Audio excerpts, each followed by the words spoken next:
one of the devastating impacts of COVID has been the isolation that carers have felt. And carers have, I think, really been carrying a much greater burden over that time. And some carers have told us at Dementia Carers Count that the services just haven't been reinstated in the way they were pre-COVID. And so a lot of the services may either be virtual and on Zoom, or perhaps just not really happening, or it might just be a telephone call. And I think that's a huge gap for carers. And also I think carers have had to be at home with people with dementia, and because of the lack of stimulation or activity that was going on during the sort of pandemics and the lockdowns, carers have had to deal with people being understimulated and actually had to watch really people deteriorate. And I think emotionally that must be a really difficult thing to do. We were quite busy before COVID, as you might expect. People were doing well, people were attending services, people were connecting, people felt that they could get the information that they needed to help them cope with their condition, and carers felt comfortable and confident that they could find advice, information, connections with other people. And of course COVID suddenly stopped all that, and so for the last 18 months people have been feeling very isolated. Not just feeling it, they were isolated, and they weren't getting the same level of services that they were used to. So that has had a negative impact on their physical and mental health. Isolation being due to not being able to engage with services that were embracing of the needs of some cultures.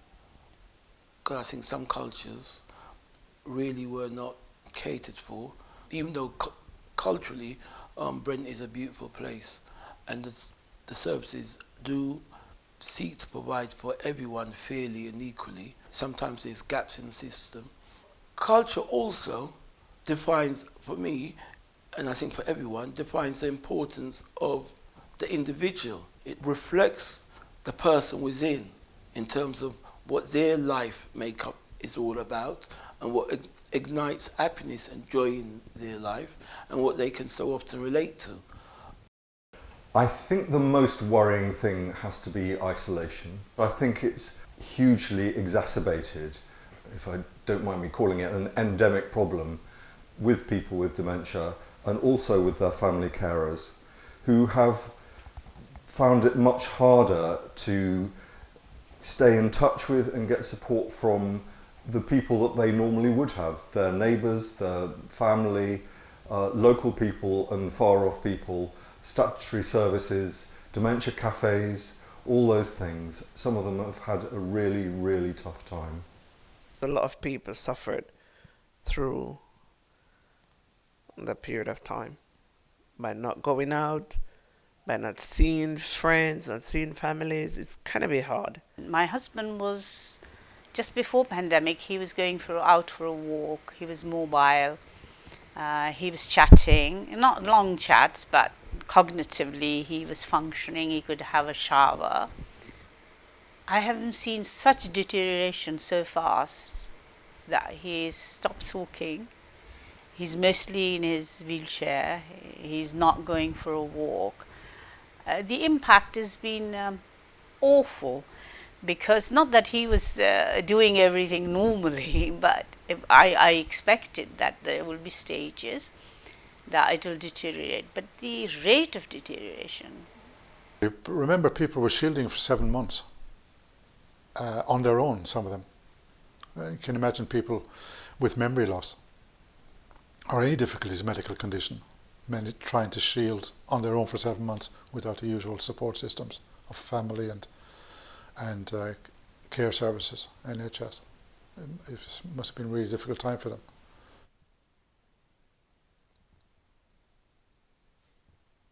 Make it a bit easier for people to get more information. For example, to make a phone call, it's just impossible. For argument's sake, you're busy all the time, you have so many tasks around you, but you take the time out to make a phone call. You could be on that phone for 20 minutes, and then at the end of the phone call, you're back to where you started and you're going around in the same circle. It gets very frustrating, very tiring, and you feel, well, what's the point in trying? You know, where do I go from here? And the thing is, most people like myself who are doing caring, we're not too familiar with the technology. So that is a big problem in itself, you know, with the going online and, you know, you go to this website. Now, it is very simple for the youngsters or the ones who know, but it is an uphill task for somebody like myself. At Dementia Carers Count, we're very much around supporting the carer. I think there are a number of organisations that put at the heart of what they do the person with dementia. And at Dementia Carers Count, we're really one of the only organisations actually that focus totally and specifically on family and friends who care. So I think that we would want to have a lot more support for people, because actually they're an invisible army, aren't they, that are carrying on, and oftentimes with very little support, very little information. And so I think people need information in the beginning, they need face-to-face support, and they need ongoing contacts. They might not need to see someone all the time, but they need to really have someone that they know that they can go to should difficulties arise. Typically, a person living with dementia might have 4 or 5 different services supporting them. You know, there might be daycare, there might be a psychiatrist, there might be a GP, there might be a district nurse, there might be a day centre. All of them are working separately and independently of each other. So one of the clients described it as being split into 5 or 6 different personalities, and you're telling the same story to all of these agencies. We need to find a way of these agencies coming together in a kind of multidisciplinary way and offering kind of one support, but from a range of providers rather than 8 different kinds of support. I think to help the community recover, we need to look at isolation, actually, first of all. That's one thing to do immediately. I'm very encouraged to hear that there were 16, I think, dementia cafes pre-pandemic that were built up over a period of 3 or 4 years, largely by Ashford Place, and 9 of them, so that's over half, are now back up running again. Now, that's a very tangible way in which people can be given support and help. We need a movement where people will stand up for dementia. I mean, there's lots of issues, like issues in Asian community would be that they have such a stigma attached to dementia. They will say, oh, my husband has memory problems. They won't actually say, they shy away from dementia, or they say, I hope he gets better soon. So that means they haven't understood the dementia, you don't get better. I don't think the people is aware of it, and they just give a funny looking to my husband, or to us if my husband acts differently, like picking up rubbish in the roads and things like that. Let's start supporting alternative programs. Let's support grassroots initiatives, because there's a community of people who are from the world of the unseen, and that rawness needs to be considered as a part of the beautiful energy of life that needs to be funded and supported.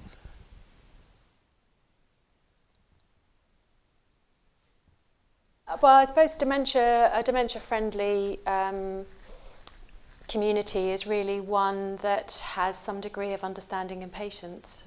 People need to understand a little bit about what dementia, how it affects people, but also how it affects the carer. And I think a lot of the times it's about being patient and being kind to people. And if you can do that, then you're halfway there.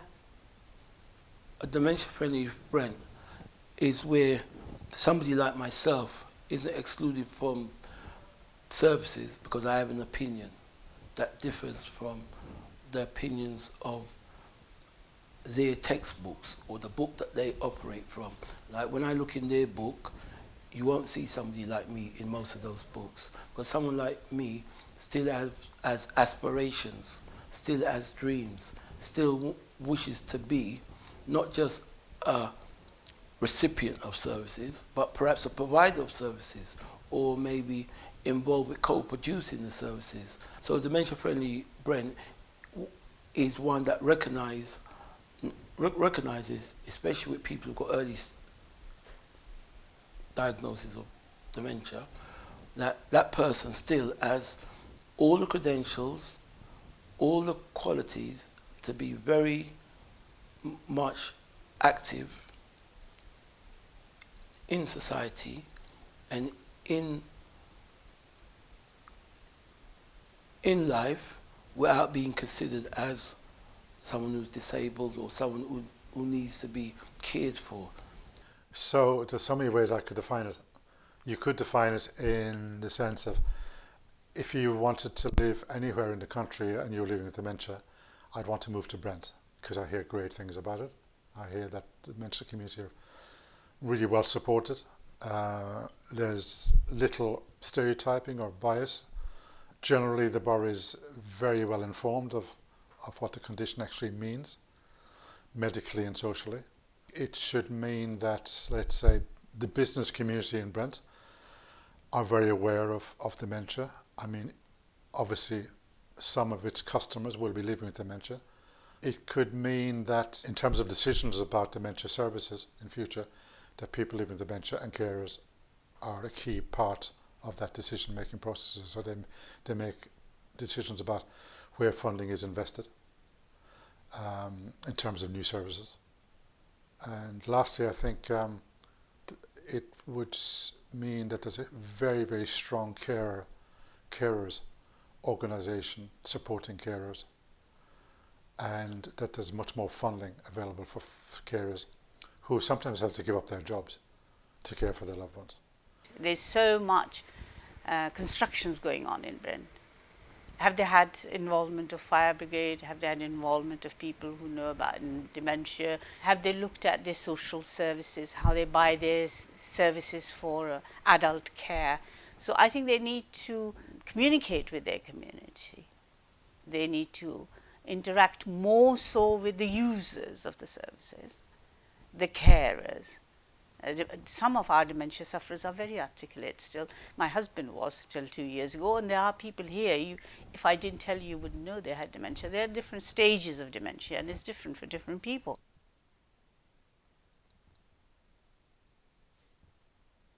You know, by getting people out of their house and give them a safe haven that, you know, you don't have to scare off talking about anything. You can talk about anything. A lot of people with dementia do not have a voice. It's like it's been taken away from them. You're not able to get information, any form of information whatsoever. I am very fortunate where I was found by Ashford Place. They found me, I didn't find them. And, that has been a great help. We have the meeting here, and it has benefited me in a lot of ways, because I'm able to listen to other carers and realizing that what I might feel a bit embarrassed or scared or coming out with, everybody's more or less experiencing the same thing. I think a vital thing that needs to happen, and we're all saying that we've learned so many lessons from COVID, and one of them is greater partnership working.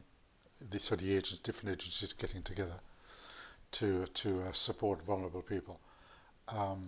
We really need to stick by that and find ways of actually doing that. Because there's so many complaints, and I don't think it's just the dementia community, even local residents are saying how fractured the support system is. If we can provide a safe space for carers to get together, to share their experiences, because we know when carers get together and talk to each other, it's a really empowering experience, because they realise they're not on their own, because it can be very isolating.